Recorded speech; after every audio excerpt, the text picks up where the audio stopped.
Selon les services de la préfecture des Landes, le point noir de ce département se trouvait aujourd'hui ici à Peyrehorade. Les gaves réunies ont dépassé dans la journée la cote de 5,50 m. Le marché a dû être interrompu prématurément. Une école maternelle et de nombreux riverains évacués en urgence. Apparemment, ça serait un peu plus fort qu'en 2014. Voilà, c'est ce qui nous pose problème et c'est pourquoi nous prenons les mesures en amont pour éviter des accidents ou des blessés. Plus tôt, à Agenmont, en cours de nuit, c'est le Lutz qui est sorti de son lit à la vitesse d'un éclair.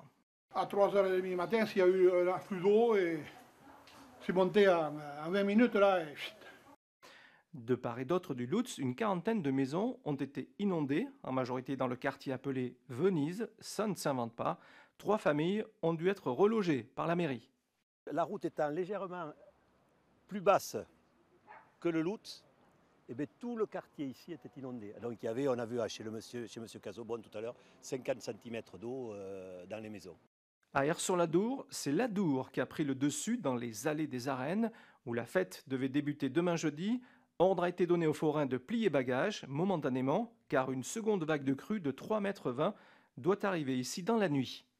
Le problème, c'est que ça a vraiment débordé. Là, ça a rebaissé, mais il paraît que ça va lâcher plus haut et donc ça va redéborder encore plus fort là, cet après-midi ou ce soir. Mais que les festaires se rassurent, la première grande fête de la saison à Aire-sur-la-Dour est bel et bien maintenue ce week-end.